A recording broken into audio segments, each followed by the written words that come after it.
नमस्कार, आपका स्वागत है आपके अपने YouTube channel AK study point पर। जैसा कि आप सभी को पता है कि हमारे इस चैनल पर क्लास 10th मैथ्स और फिजिक्स की क्लास देखने को मिलेगी, जिसमें अभी हम फिजिक्स की क्लास कर रहे हैं। तो हमारे इस चैनल पर अभी तक 2 वीडियो अपलोड हो चुकी हैं।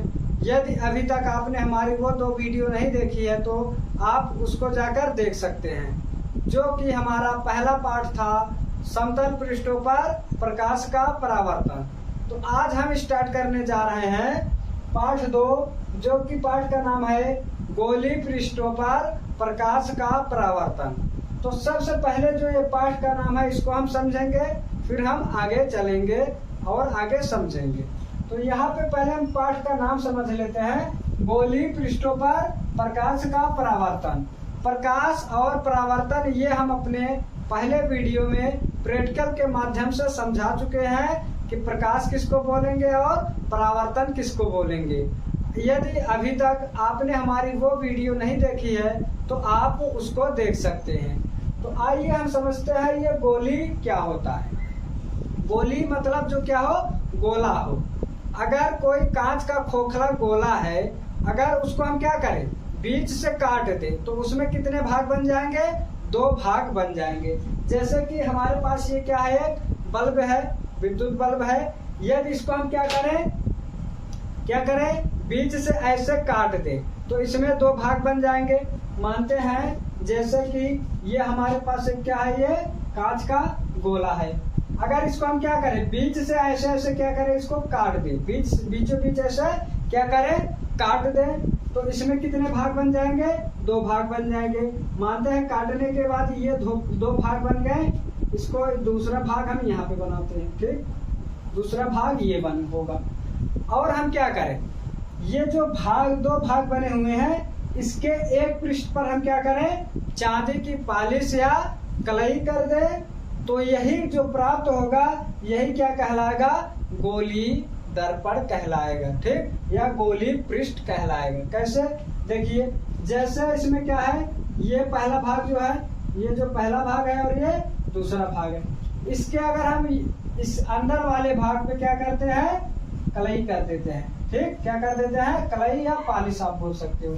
और इसके इस बाहर वाले भाग पर क्या कर देते हैं, पॉलिश या कलई कर देते हैं, ठीक, पॉलिश या कलई कर देते हैं। अब जो इसका ये उभरा हुआ भाग है ये क्या कहलाएगा, परावर्तक पृष्ठ कहलाएगा, ठीक। जो उभरा हुआ भाग है, जिस तरफ पॉलिश नहीं लगा हुआ है, ये क्या कहलाएगा, परावर्तक पृष्ठ कहलाएगा। और जो ये वाला भाग है अंदर की तरफ दबा हुआ है, जिस तरफ ये पॉलिश नहीं लगा हुआ है, ये क्या कहलाएगा, परावर्तक पृष्ठ कहलाएगा। तो आई होप आपको ये गोलीय पृष्ठ समझ में आ गया होगा कि हम गोलीय पृष्ठ किसको बोलेंगे, ठीक। तो इसको थोड़ा हम और क्लियर करेंगे। जैसे हमारे पास ये क्या है, दर्पण है, ठीक, क्या है, दर्पण है। तो इसके पीछे हम देखेंगे ये क्या किया हुआ है, पॉलिश किया हुआ है, ठीक, क्या किया हुआ है, पॉलिश किया हुआ है। उसी तरह ये क्या है, कोई कांच का गोला था, उसको बीच से काट दिए, 2 भाग बन गए और इसके पीछे क्या कर दिए, पॉलिश कर दिए। तो ये क्या है, गोली है, तो इसलिए इसको हम क्या बोलेंगे, गोलीय पृष्ठ बोलेंगे। आई होप आपको यहाँ तक क्लियर हो गया होगा। तो आइए परिभाषा देखते हैं कि परिभाषा क्या है। देखो, किसी कांच के खोखले गोले को काटकर उसके एक भाग पर चांदी की पॉलिश या कलई कर दिया जाए तो प्राप्त दर्पण गोलीय दर्पण कहलाता है। अगर आपसे कोई पूछ ले कि गोलीय दर्पण क्या होता है तो आप क्या बताओगे। अगर आपसे कोई पूछ लिया कि गोलीय दर्पण किसको बोलेंगे, समतल दर्पण आपको बता चुके हैं पहले वीडियो में। अगर कोई बोल दिया कि गोलीय दर्पण किसको बोलेंगे तो आप क्या बताओगे कि कोई कांच का खोखला गोला है, उसको हम क्या करें, बीच से काट दें और उसके एक भाग पर क्या करें, चांदी की पॉलिश या कलई कर दें। तो इस तरह जो हमें प्राप्त होगा वो क्या कहलाएगा, गोलीय दर्पण कहलाएगा। आई होप आपको समझ में आ गया होगा। अब आगे देखते हैं, अर्थात जिसका परावर्तक पृष्ठ गोलीय हो, गोलीय दर्पण कहलाता है। गोलीय दर्पण 2 प्रकार के होते हैं, जिसका परावर्तक पृष्ठ क्या हो, गोली हो, वो क्या कहलाएगा, गोली दर्पण कहलाएगा। और गोली दर्पण जो होते हैं वो कितने प्रकार के होते हैं, 2 प्रकार के होते हैं। तो आइए आप समझते हैं, ये 2 दर्पण, गोली दर्पण हमें प्राप्त हुए हैं। इन्हीं को ही हम किसके 2 नाम से जानते हैं। कितने नाम से जानते हैं, 2 नामों से जानते हैं। अब इसमें देखो, जो ये पहला होगा इसको हम क्या बोलेंगे, उत्तल दर्पण बोलेंगे। क्या बोलेंगे, उत्तल दर्पण। उत्तल दर्पण। ये क्या कहलाएगा, अवतल दर्पण। क्या कहलाएगा, अवतल दर्पण। ये 2 इनके क्या है, 2 प्रकार हैं। इसको हम और अभी आगे क्लियर करेंगे, लेकिन हम यहाँ पे ये क्या समझे हैं कि गोली पृष्ठ किसको बोलेंगे। ठीक, आई होप यहाँ तक क्लियर हो गया होगा। अब आइए देखते हैं कि अवतल दर्पण किसको बोलेंगे। अवतल दर्पण हमने जाना कि दर्पण, गोली दर्पण 2 प्रकार के होते हैं। पहला जो है अवतल दर्पण, दूसरा जो है उत्तल दर्पण। अब हम ये समझेंगे कि अवतल दर्पण हम किसको बोलेंगे, इसको बोलेंगे या फिर इसको बोलेंगे।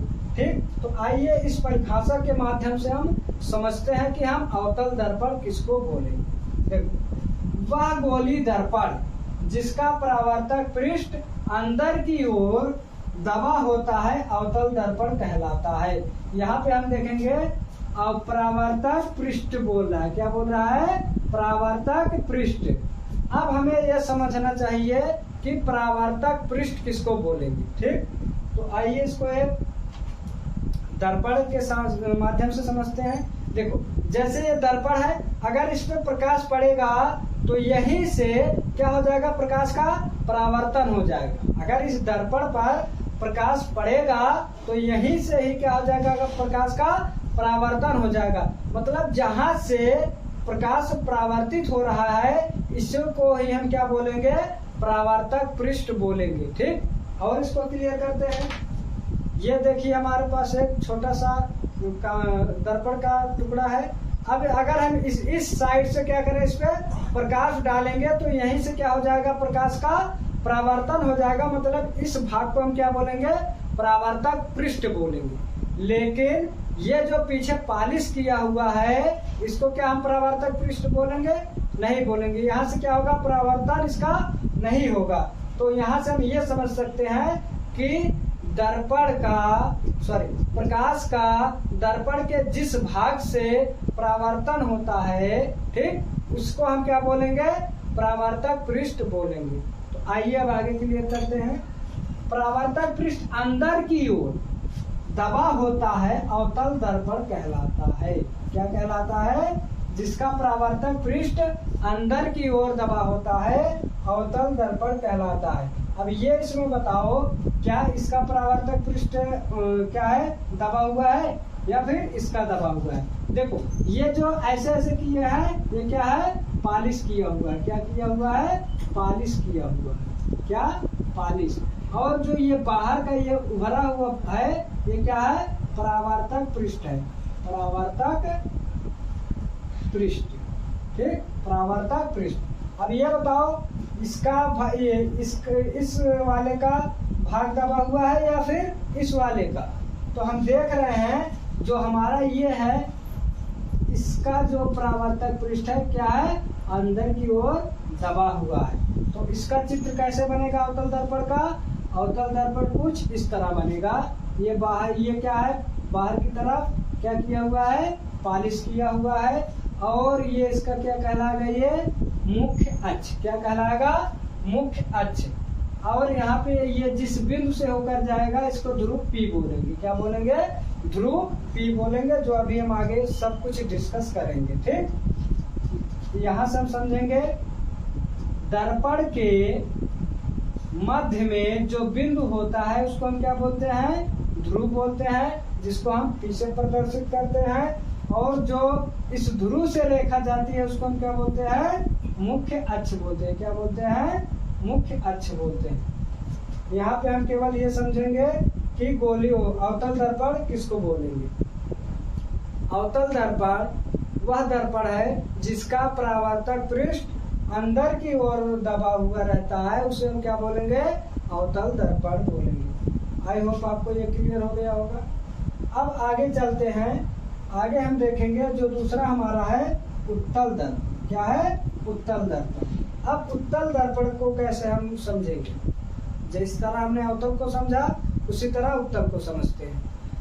वह दर्पण जिसका परावर्तक पृष्ठ बाहर की ओर उभरा होता है, किस तरफ, बाहर की ओर उभरा रहता है, उसको हम क्या बोलते हैं, उत्तल दर्पण बोलते हैं। आइए इसको चित्र के माध्यम से समझते हैं।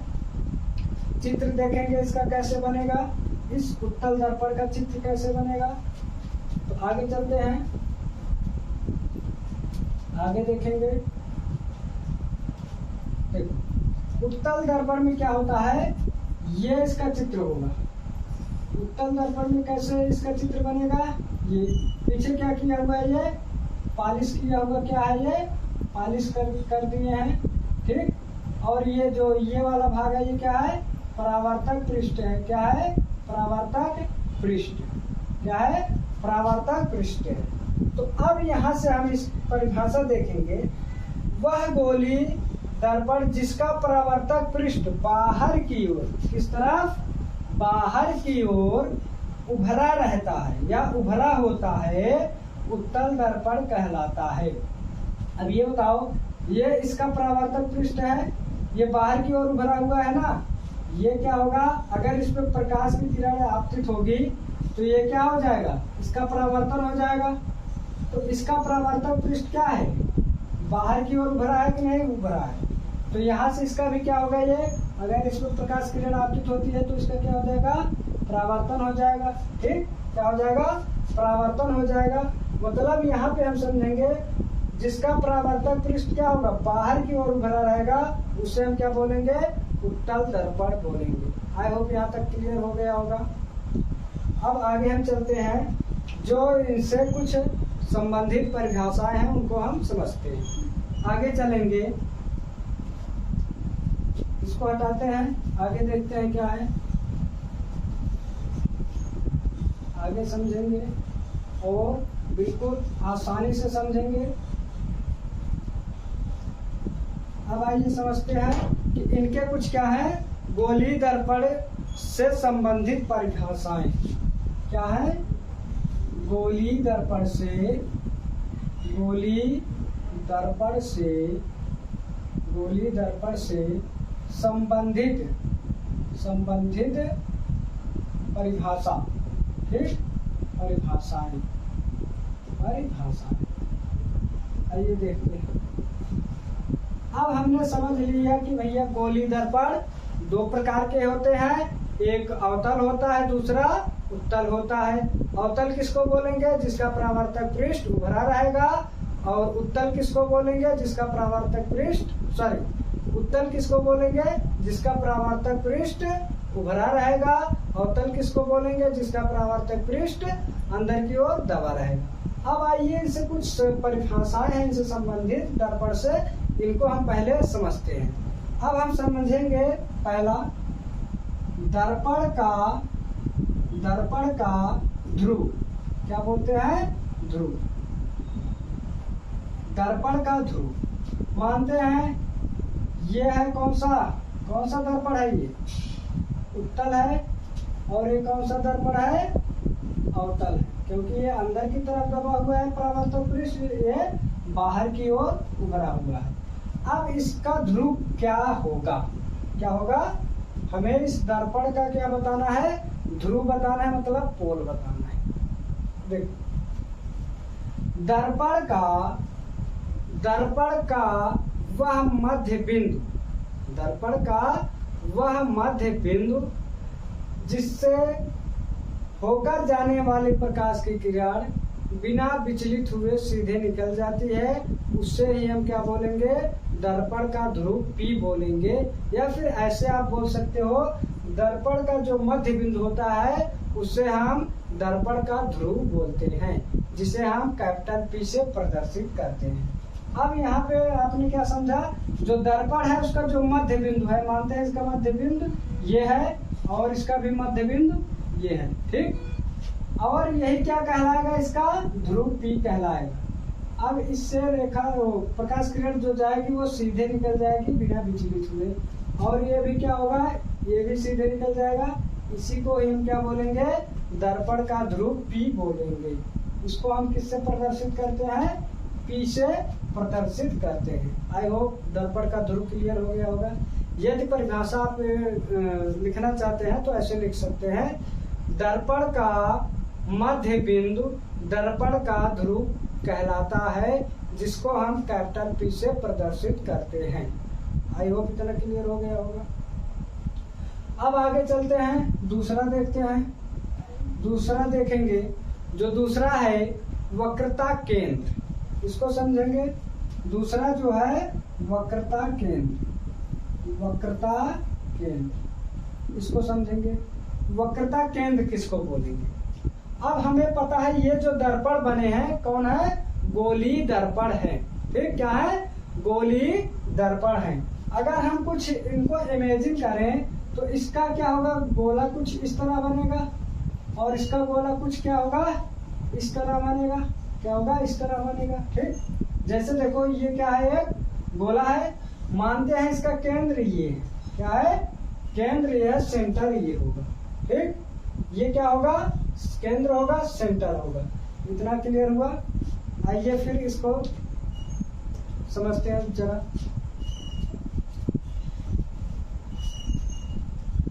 देखो इसका परिभाषा कैसे लिखेंगे, गोली दर्पण जिस खोखले कांच के गोले का बना होता है उसका जो केंद्र होता है उसी को ही हम क्या बोलते हैं, वक्रता केंद्र बोलते हैं। जैसे देखो अगर ये कांच का खोखला गोला था, इसका ये केंद्र था, तो जो ये केंद्र है C, इसको हम किससे दिखाते हैं, कैपिटल C से। जो इसका केंद्र है यही क्या कहलाएगा, वक्रता केंद्र कहलाएगा। ठीक, इसको ऐसे चित्र के माध्यम से थोड़ा समझ लेते हैं, चित्र के माध्यम से। और एक चीज यहाँ पे ये ध्यान देना, ये आपके लिए बहुत जरूरी है। ठीक, अभी बता रहे हैं। ये देखो अगर हम देखें तो इसका जो केंद्र होगा वो दर्पण के पीछे होगा। ठीक, कहाँ पे, इस साइड होगा, इस साइड। अब यहाँ पे इसका पोल P है, ध्रुव, ये इसके केंद्र से होके जाएगा। अब यहाँ पे देखेंगे जो ये उत्तल दर्पण है, कौन सा, उत्तल दर्पण, उत्तल दर्पण, ये भी क्या है, उत्तल दर्पण, उत्तल दर्पण। और ये कौन सा है, अवतल दर्पण, अवतल दर्पण। ठीक, अब यहाँ पे देखेंगे जो उत्तल दर्पण है उसका वक्रता केंद्र क्या है, दर्पण के पीछे है, लेकिन जो अवतल दर्पण है उसका वक्रता केंद्र किस तरफ है, किस तरफ है, दर्पण के सामने हो। ठीक, ये दोनों चीज क्या करना, क्लियरिटी रखना कि उत्तल दर्पण में उसका वक्रता केंद्र किस तरफ होता है और अवतल दर्पण में वक्रता केंद्र किस तरफ होता है। क्यों, क्योंकि देखो इसका जो गोला बनेगा, अगर इसको हम इमेजिन करेंगे कुछ इस तरह बनेगा। ठीक, कुछ इस तरह बनेगा, तो इसका जो ये सेंटर है, केंद्र है, यही क्या कहलाएगा, वक्रता केंद्र कहलाएगा। ये आपका हो गया उत्तल दर्पण, एक कौन सा हो गया, अवतल दर्पण, अवतल दर्पण। आई होप ये भी क्लियर हो गया होगा। अब हम आगे चलते हैं, वक्रता त्रिज्या किसको बोलते हैं। ठीक, क्या, वक्रता त्रिज्या। तीसरा देखेंगे वक्रता त्रिज्या, वक्रता त्रिज्या, वक्रता त्रिज्या। इसकी परिभाषा क्लियर हुई कि नहीं हुई, एक बार फिर से रिपीट करेंगे। गोली दर्पण जिस खोखले कांच के गोले का बना होता है उसका केंद्र ही क्या कहलाता है, वक्रता केंद्र कहलाता है। ठीक, आई होप क्लियर हो गया होगा। अब आगे हम चलते हैं, वक्रता त्रिज्या किसको बोलेंगे। पहले चित्र बना देते हैं, चित्र बना देते हैं, उसके बाद बात करते हैं। ये कौन सा है, उत्तल दर्पण, और ये कौन सा है, ये कौन सा है, अवतल दर्पण। ये क्या है, अवतल दर्पण। ये इसका क्या हो जाएगा, ध्रुव P, और ये हो गया मानते हैं C, इसका भी ये क्या हो गया, ये क्या हो गया, ध्रुव P, ये मानते हैं ये उसका वक्रता केंद्र C हो गया। अब हमें बताना क्या है, वक्रता त्रिज्या। क्या बताना है, वक्रता त्रिज्या। इसकी परिभाषा कैसे लिखेंगे? गोली दर्पण की त्रिज्या ही वक्रता त्रिज्या कहलाती है, इसे स्मॉल आर से प्रदर्शित करते हैं। जो गोली दर्पण होता है उसकी जो वक्रता त्रिज्या होती है उसकी बीच के, ये देखो जो ये क्या है, सॉरी, जो वक्रता केंद्र होता है इस केंद्र से, या फिर ऐसे बोलो जो इसकी त्रिज्या होगी वही क्या कहलाएगी? वक्रता त्रिज्या कहलाएगी। ठीक, यहाँ से दो चीज आप दो चीजों से समझ सकते हो। गोली दर्पण के केंद्र से या फिर गोली दर्पण के ध्रुव से केंद्र के बीच की दूरी को हम क्या बोलते हैं? वक्रता त्रिज्या बोलते हैं। या फिर ऐसे आप समझ सकते हो, दर्पण की जो वक्रता केंद्र होती है, सॉरी, जो त्रिज्या होती है, दर्पण की जो वक्रता त्रिज्या होती है उससे ही हम क्या बोलते हैं? त्रिज्या बोलते हैं। इतना क्लियर हुआ? अब देखो, यहाँ से इस दर्पण के से लेकर यहाँ तक की वक्रता केंद्र तक की जो दूरी होगी वही क्या कहलाएगी? वक्रता त्रिज्या कहलाएगी, जिसको हम स्मॉल आर से प्रदर्शित करते हैं। उसी तरह इसमें भी इस वक्रता केंद्र से लेकर इस दर्पण तक की जो इसकी बीच की जो दूरी होगी यही क्या कहलाएगी? वक्रता त्रिज्या कहलाएगी, जिसको हम स्मॉल आर से प्रदर्शित करते हैं। आई होप यहाँ तक क्लियर हो गया होगा। आगे चलें। अब आगे देखते हैं आगे क्या है।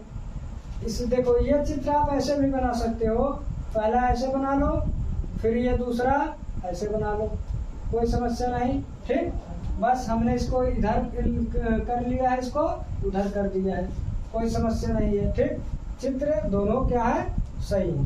तो अब हम आगे देखते हैं आगे कौन से इसकी परिभाषा है। ठीक, अब हम आगे समझेंगे मुख्य अक्ष समझेंगे, जिसको हम अभी से क्या हुआ बात करते आ रहे हैं, इसको क्या बोलेंगे? मुख्य अक्ष। में क्या है? ये सब क्या कहलाएंगे?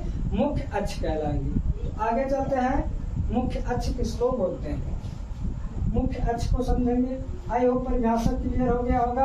यदि कहीं पे आपको कंफ्यूजन क्रिएट होती है तो आप एक बार वीडियो दोबारा से प्ले करके देखिए, वहां पे आपको क्लियर हो जाएगा। तो आइए अब हम समझते हैं मुख्य अक्ष क्या है। अगला हम देखेंगे, अगला हमारा क्या है? मुख्य अक्ष। क्या है? मुख्य अक्ष। मुख्य अक्ष। अब देखो, ये दर्पण है, कौन सा दर्पण है? ये उत्तल दर्पण। कौन सा है?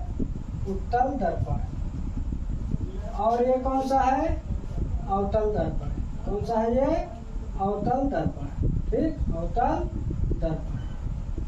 अब देखो, मुख्य अक्ष हम किसको बोलेंगे? दर्पण के ध्रुव से, ठीक, दर्पण के ध्रुव से या फिर ऐसे बोलो दर्पण के केंद्र से और उसके ध्रुव से होकर जाने वाली रेखा को ही हम क्या बोलते हैं? मुख्य अक्ष बोलते हैं। तो आइए समझते हैं। जैसे ये क्या है, यहाँ पे क्या होगा? इसका ध्रुव P होगा। दर्पण के मध्य में जो बिंदु है उसको हमने ध्रुव P मान लिया। अब इसके ध्रुव से होके कोई रेखा जाती है, इसको हम मानते हैं ये वक्रता केंद्र C से होकर जा रही है। जो इसके ध्रुव P से और वक्रता केंद्र C को मिलाने वाली रेखा को ही हम क्या बोलेंगे? मुख्य अक्ष बोलेंगे। ठीक, क्या बोलेंगे? मुख्य अक्ष बोलेंगे। या फिर आप ऐसे परिभाषा इसको लिख सकते हो, दर्पण के ध्रुव P से और उसके वक्रता केंद्र C से होकर जाने वाली रेखा को हम मुख्य अक्ष बोलते हैं या कहते हैं। इसी तरह इसमें भी है, अवतल दर्पण में ये इसका ध्रुव P हो गया, ये इसका वक्रता केंद्र C हो गया। इससे होकर जाने वाली रेखा को हम क्या बोलेंगे? मुख्य अक्ष बोलेंगे। ये इसका क्या कहलाएगा? मुख्य अक्ष कहलाएगा। क्या कहलाएगा? मुख्य अक्ष कहलाएगा। आई होप यहाँ तक क्लियर हो गया होगा। अब आइए समझते हैं दर्पण का द्वारा। क्या? दर्पण का द्वारा। दर्पण का द्वारा। दर्पण का द्वारा। दर्पण का द्वारा क्या होता है? अब देखो, दर्पण का द्वारा जैसे ये क्या है? उत्तल दर्पण। और ये क्या है, अवतल दर्पण। अब देखो, जो इसका मानते हैं ये यम और ये क्या है, यम डैश है, यम और ये यम डैश, ठीक। ये क्या है, यम और यम डैश है। दर्पण के व्यास को, क्या, दर्पण के व्यास को ही हम क्या बोलते हैं, दर्पण का द्वारक बोलते हैं।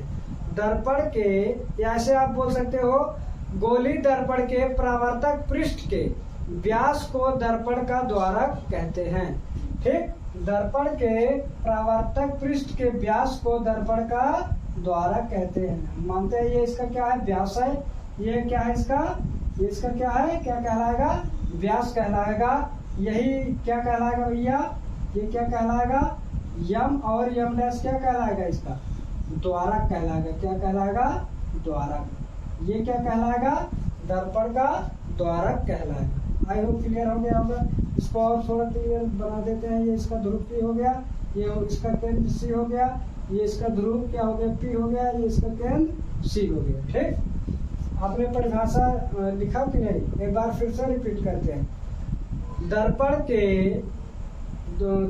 के परावर्तक पृष्ठ के व्यास को दर्पण का द्वारक कहते हैं। आई होप क्लियर हो गया होगा, ठीक। ये जो यम और यम डैश है, ये यहाँ पे क्या है, यम और जो ये यम डैश है, यही क्या कहलाएगा, दर्पण का द्वारक कहलाएगा। आई होप यहाँ तक क्लियर हो गया होगा। अब आइए हम समझते हैं मुख्य फोकस या फोकस। अब यहाँ से आप और अच्छे से समझते हुए चलिए, क्योंकि इस पे आप क्वेश्चन देखेंगे तब आपको ये सब याद होना जरूरी है। अब आइए हम समझते हैं मुख्य फोकस या फोकस किसको बोलते हैं। इसको हटा दें, ठीक। अब यहाँ से हम समझेंगे मुख्य फोकस। मुख्य फोकस को हम समझते हैं, दर्पण का मुख्य फोकस, ठीक। क्या है, मुख्य फोकस। मुख्य फोकस, इसको जरा हम समझेंगे। अब हमें पता है दर्पण दो प्रकार के होते हैं, जो कि हम एकदम रटाया इतनी बार हम रिपीट कर चुके हैं, हमें रटाया याद हो गया है, चाहे जैसे भी याद है। अब देखो, मानते हैं ये क्या है, अवतल दर्पण। भैया इस बार अवतल दर्पण पहले बना दिए, कोई समस्या नहीं। और ये क्या है, ये क्या है, उत्तल दर्पण है, ठीक। क्या है, उत्तल दर्पण। ये कौन सा है, अवतल दर्पण। और ये क्या है, उत्तल दर्पण। उत्तल दर्पण, इसको ऐसे भी याद रख सकते हो, उससे उभरा हुआ, ठीक, उससे उभरा हुआ, उससे उत्तल।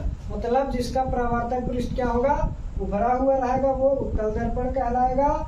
और जिसका परावर्तक पृष्ठ दबा हुआ रहेगा या अंदर की ओर दबा रहेगा, वो अवतल दर्पण कहलाएगा। इतना समझ में आया।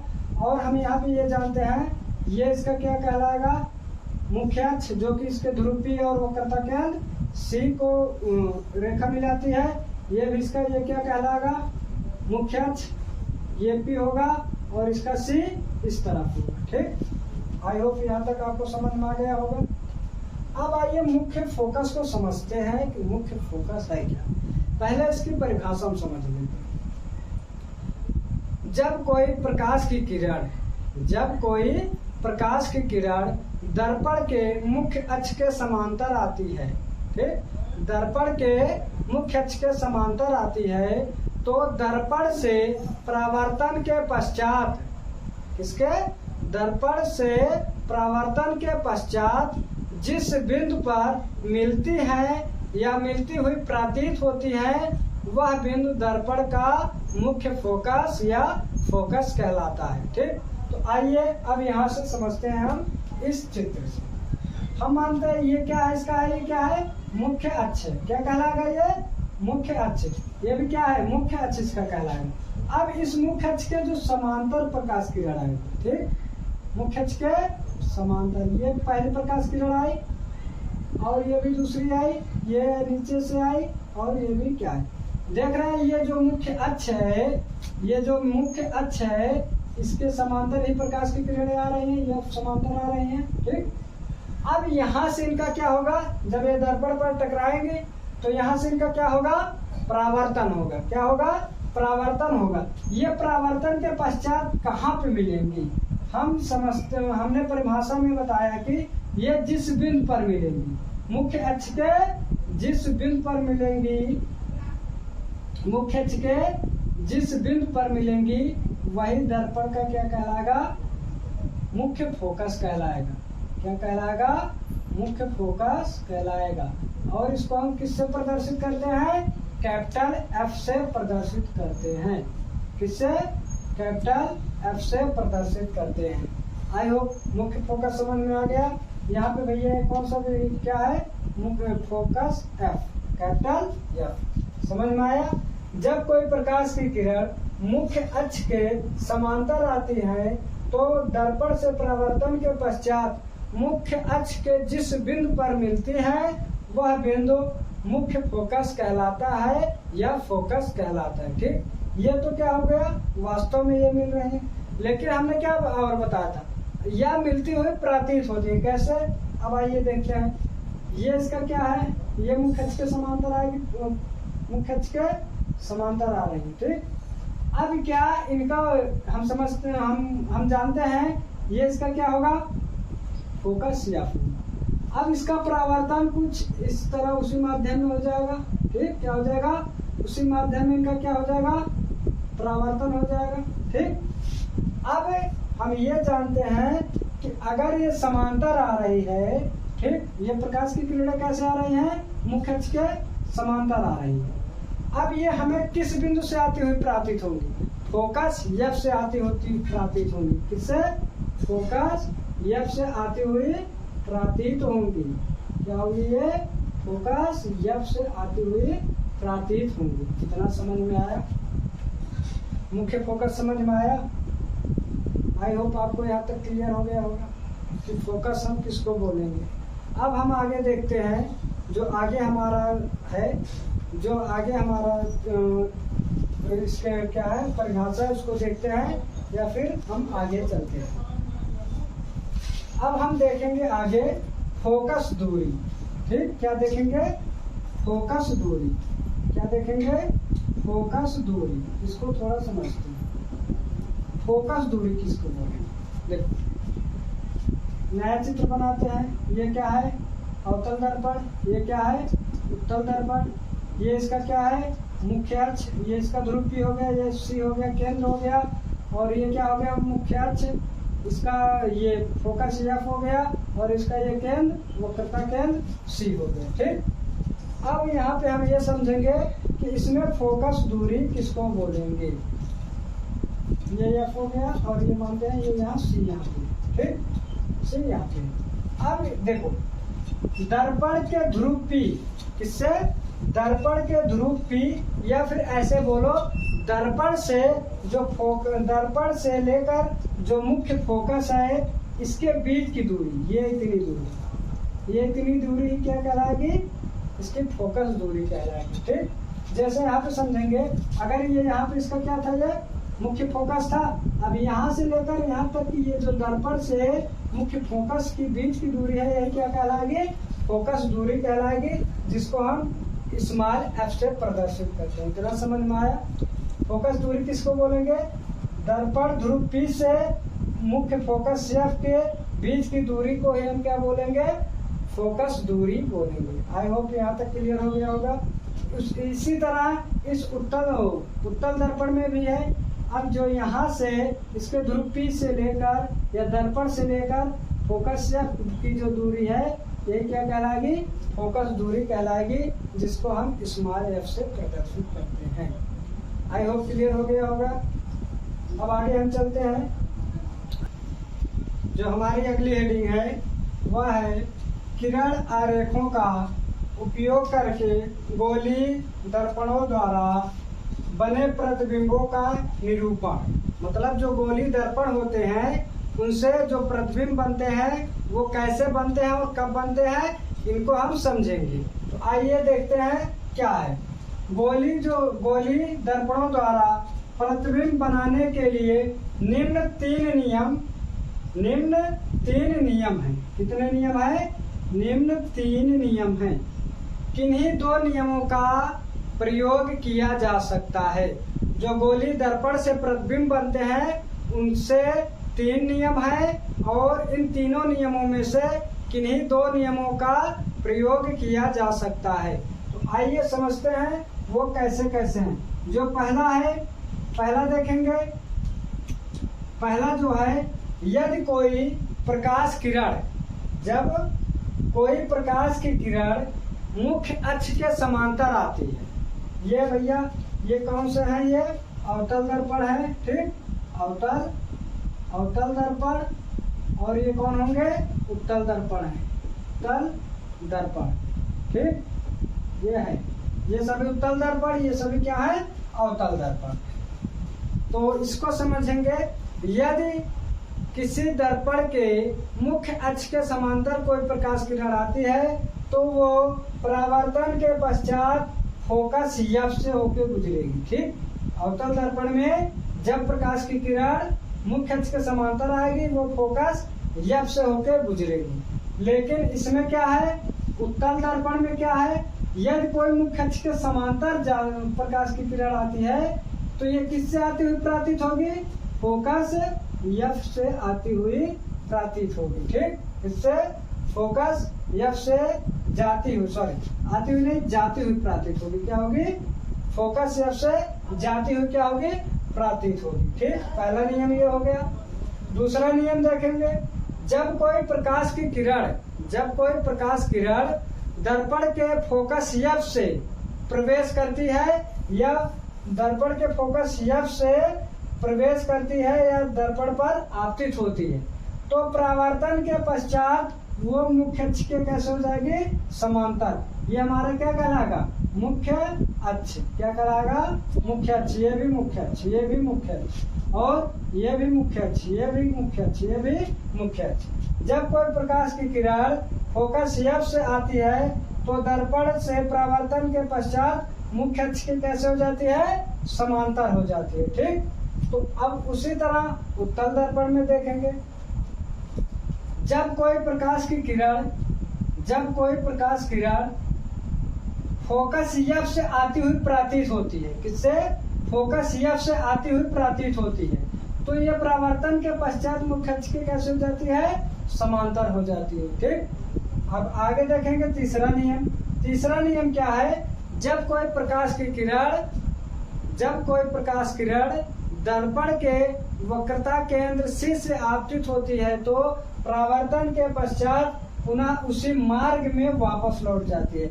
ये जाएगी वक्रता केंद्र C से और टकराएगी दर्पण से, टकराने के बाद फिर उसी मार्ग में क्या हो जाएगी?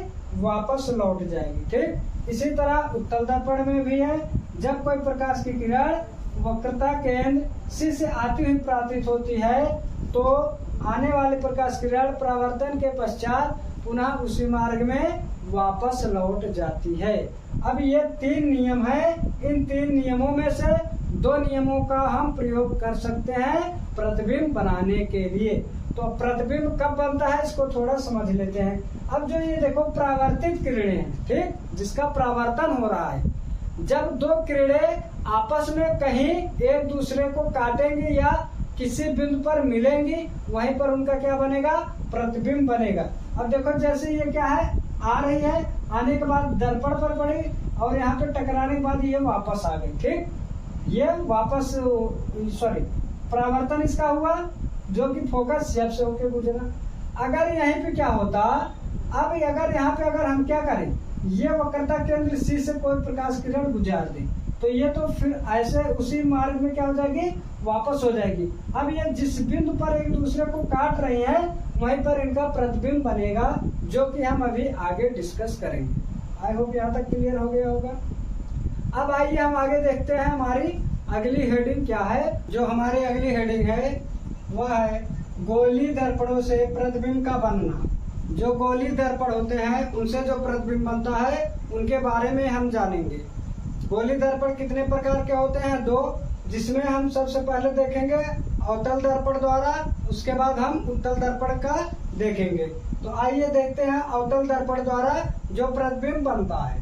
तो अवतल दर्पण द्वारा देखेंगे, अवतल दर्पण द्वारा बने प्रतिबिंब की स्थिति, आकार और प्रकृति दर्पण व वस्तु के बीच की दूरी पर निर्भर करता है। जो जो प्रतिबिंब बनता है उसका स्थिति और आकार और जो उसका प्रकृति होती है वो दर्पण और वस्तु की जो बीच की दूरी होती है उन पर निर्भर करती है। तो आइए देखते हैं, जो ये वस्तु की स्थिति है, ये जो है हमारा ये होगा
जो हमारी अगली हेडिंग है वो है गोली दर्पणों से प्रतिबिंब का बनना।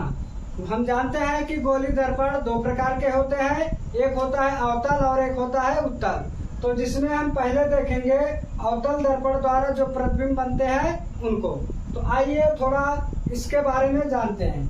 जो अवतल दर्पण होता है, अवतल दर्पण द्वारा बने प्रतिबिंब की स्थिति, आकार और जो उसकी प्रकृति होती है वह निर्भर करती है किस पर? दर्पण और वस्तु की बीच की दूरी पर निर्भर करती है। ठीक, तो आइए देखते हैं कि जो वस्तु की स्थिति है, मतलब वस्तु कहाँ पर रखा है और इसका प्रतिबिंब कैसा बनेगा और इसकी प्रकृति कैसी होगी, इसके बारे में जानते हैं। तो हम पहले देखेंगे वस्तु की स्थिति। यदि वस्तु कोई अनंत पर रखी गई है, कहाँ पे? जब कोई वस्तु अनंत पर रखी गई है तो जो उसके प्रतिबिंब की स्थिति होगी वो कहाँ पे बनेगी? फोकस तल पे बनेगी या फोकस तल में बनेगी, मतलब फोकस F पर बनेगी। कब? जब वस्तु अनंत पर हो। ठीक, कैसा बनेगा? तो आइए इसके बारे में जानते हैं। वास्तविक बनेगा, उल्टा बनेगा तथा वस्तु से छोटा बनेगा। ठीक, कैसा बनेगा? वास्तविक बनेगा, उल्टा बनेगा और वस्तु से छोटा बनेगा। कब? जब हमारा वस्तु अनंत पर हो तब अवतल दर्पण द्वारा हमारे ये प्रतिबिंब बनेंगे। ठीक, तो आइए इसका किरण आरेख देखते हैं। किरण आरेख देखेंगे तो मानते हैं कि कोई वस्तु अनंत पर रखी गई है। ठीक, ये भी कोई वस्तु अनंत पर रखी गई है। हम जानते हैं अनंत से चलने वाली प्रकाश की किरणें कैसे चलती हैं? एक दूसरे के समांतर चलती हैं। तो हम मानते हैं यहाँ से पहली प्रकाश किरण है जो फोकस F से होके क्या होती है?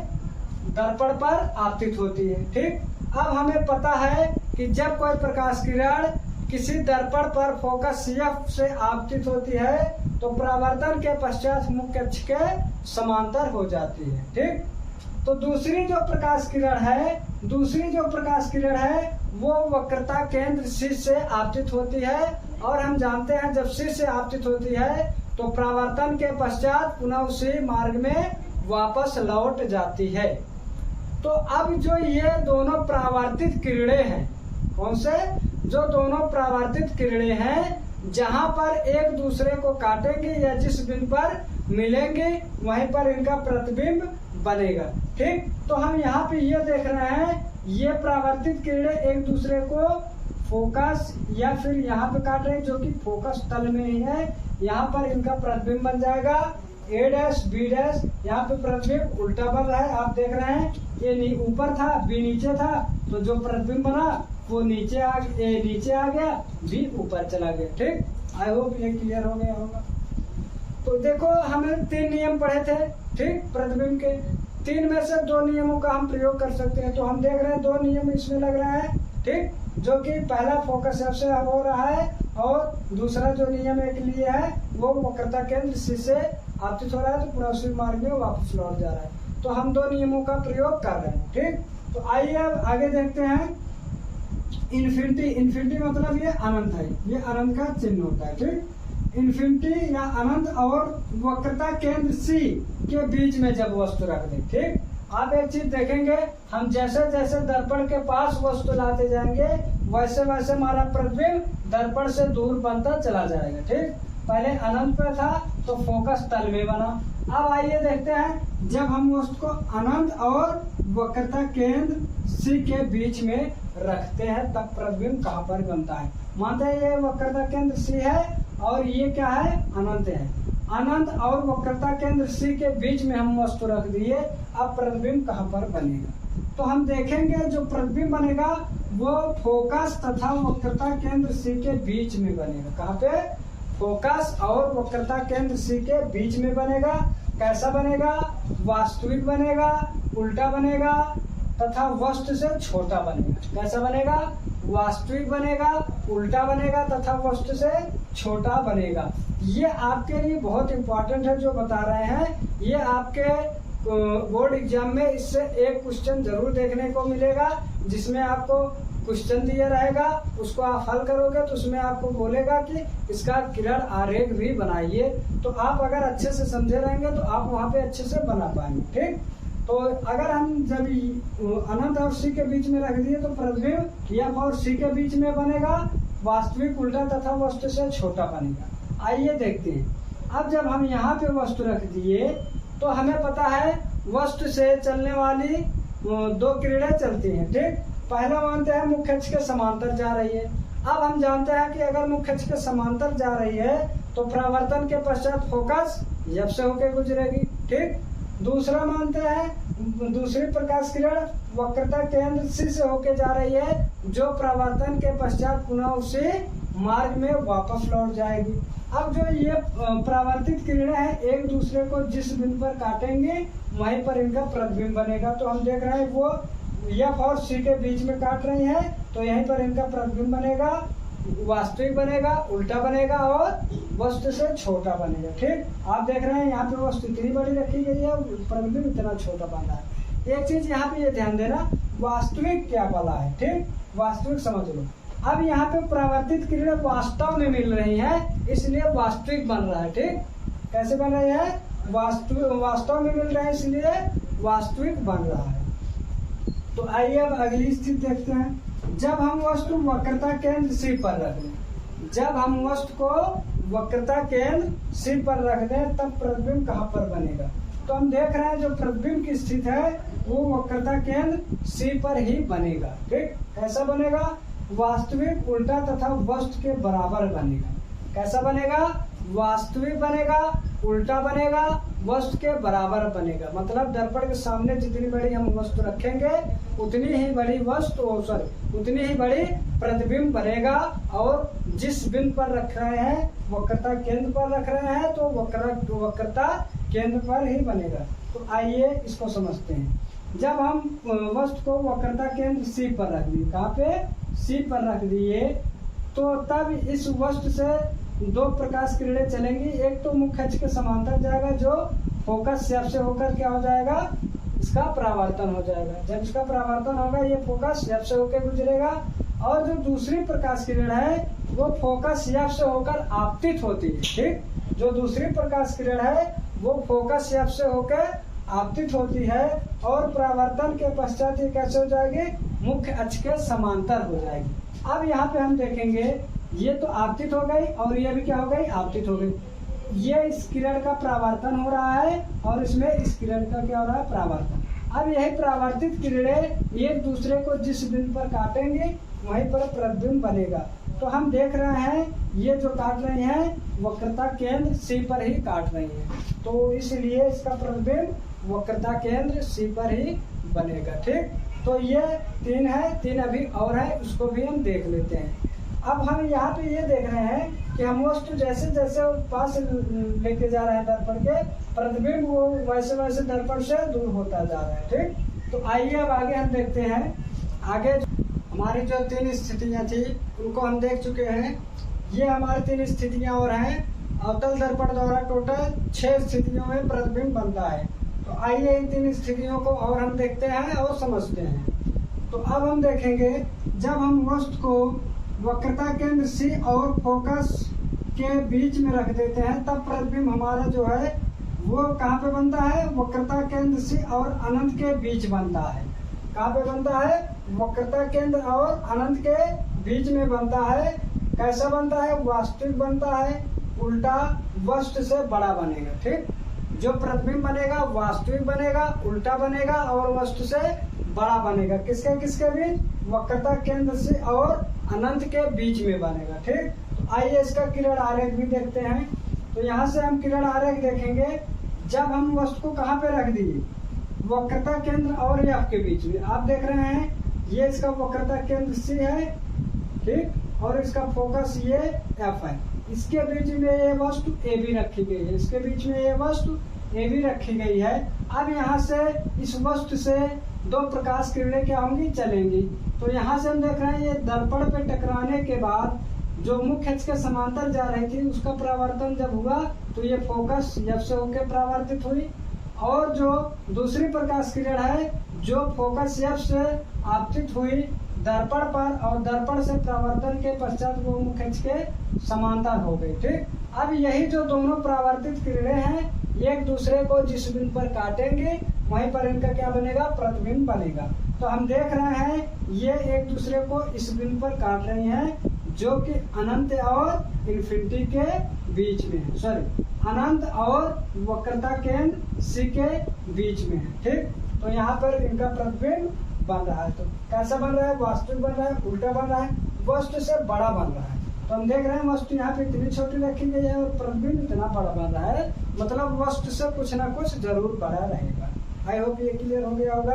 तो आइए अगला देखते हैं। जब हम वस्तु को फोकस तल में रख देते हैं, फोकस F पर रख देते हैं, तब प्रतिबिंब हमारा कहाँ पे बनता है? जो हमारा प्रतिबिंब बनेगा वो अनंत पर बनेगा। ये अनंत का निशान होता है, सिंबल होता है। ठीक, अनंत, ये अनंत का सिंबल होता है। और कैसा बनेगा? वास्तविक, उल्टा तथा वस्तु से बहुत बड़ा बनेगा। जब हम वस्तु को फोकस F पर रख देते हैं तब हमारा प्रतिबिंब अनंत पर बनता है, वास्तविक बनता है, उल्टा बनता है और वस्तु से बहुत बड़ा बनता है। आइए इसका किरण आरेख देखेंगे। अब हमने वस्तु को कहाँ रख दिया? फोकस तल F पर रख दिए, ये यहाँ पे। ठीक, तो हमें पता है इस वस्तु से 2 प्रकाश किरणें चलेंगी। एक मुख्य अक्ष के समांतर जाएगा जो परावर्तन के पश्चात फोकस F से होकर परावर्तित हो जाएगा। ठीक, तो और जो दूसरी प्रकाश किरण है वो वक्रता केंद्र C से, या ऐसे आप बोल सकते हो ये जाएगा और इस दर्पण से इसका परावर्तन होगा जो कि वक्रता केंद्र C से होके क्या हो जाएगी? उसका परावर्तन हो जाएगा। इसका जो प्रतिबिंब बनेगा वो अनंत पर बनेगा और वस्तु से बहुत बड़ा बनेगा। आई होप यहाँ तक क्लियर हो गया होगा। अब आगे देखेंगे। जब अब हम वस्तु को कहाँ पर रख दें? F और P के बीच में रख दें। ये फोकस F है और ये ध्रुव P है, इसके बीच में वस्तु यहाँ ये रखी गई है AB। ठीक, तब हमारा प्रतिबिंब कहाँ पर बनता है? दर्पण के पीछे बन रहा है और अनंत तथा ध्रुव के बीच में बन रहा है। ये इसका ध्रुव P है और ये क्या है? अनंत है। इसके बीच में ही क्या हो रहा है? प्रतिबिंब बन रहा है। और कैसा बन रहा है? आभासी, सीधा तथा वस्तु से बड़ा बन रहा है। कैसा बन रहा है? आभासी, सीधा तथा वस्तु से बड़ा बन रहा है। आइए किरण आरेख को हम समझते हैं। देखो यहाँ पे जब वस्तु रखी गई तो एक प्रकाश किरण मुख्य अक्ष के समांतर आई जो कि परावर्तन के पश्चात फोकस F से होकर गुजरी, और दूसरी जो है वो वक्रता केंद्र C से आपतित हुई और परावर्तन के पश्चात पुनः उसी मार्ग में वापस लौट गई। अब हम ये जानते हैं जो परावर्तित किरणें हैं एक दूसरे को जहाँ पे काटेंगी वहीं पर उनका प्रतिबिंब बनेगा। तो ये वास्तव में नहीं काट रही हैं। ठीक, वास्तव में ये प्रकाश किरणें एक दूसरे को कहीं पर काटेंगे ही नहीं। इनको हमें क्या करना पड़ेगा? पीछे मिलाना पड़ेगा। ठीक, क्या करना पड़ेगा? पीछे मिलाना पड़ेगा, या ऐसा में प्रतीत होगा कि ये पीछे कहीं पे मिल रहे हैं, जो कि ध्रुव और ध्रुव और अनंत के बीच में मिल रही है, जहाँ पर इनका प्रतिबिंब ए डैश और बी डैश बनता है, जो कि वस्तु से बहुत बड़ा बनेगा। और कैसा बनेगा? आभासी बनेगा। क्यों? क्योंकि ये दर्पण के पीछे है, इसलिए आभासी होगा। और कैसा होगा? सीधा होगा। हम देख रहे हैं वस्तु यहाँ पे ऐसे ए भी रखी गई थी, तो प्रतिबिंब भी ऐसे बन रहा है सीधा, और वस्तु से बहुत बड़ा बनेगा। ठीक, हम देख रहे हैं वहाँ यहाँ पे वस्तु इतनी छोटी रखी गई, प्रतिबिंब इतना बड़ा बन रहा है। तो यहाँ से हमें ये क्लियर हो गया कि अगर वस्तु कहाँ पे रख दें, एफ और पी के बीच में रख दें, ये चीज याद रखना, जब हम वस्तु को एफ और पी के बीच में रखेंगे तब हमारा प्रतिबिंब आभासी, सीधा और वस्तु से बहुत बड़ा बनेगा। और 5 स्थितियों में ऐसा है जो कि वास्तविक और उल्टा और जो भी उसका आकार है उन पर बनता है। 5 स्थितियों में वास्तविक बनता है, केवल एक स्थिति ऐसी है जिसमें क्या होता है? आभासी बनता है। तो अब हम अगली अपनी वीडियो में देखेंगे उत्तल दर्पण द्वारा प्रतिबिंब का बनना, और उसमें हम आगे ये भी समझेंगे कि जो दर्पण के चिन्ह परिपाटी नियम होते हैं। ठीक, यदि आपको हमारी ये छोटी सी वीडियो पसंद आई हो तो वीडियो को लाइक, शेयर और चैनल को सब्सक्राइब करना ना भूलें। वीडियो देखने के लिए बहुत बहुत धन्यवाद।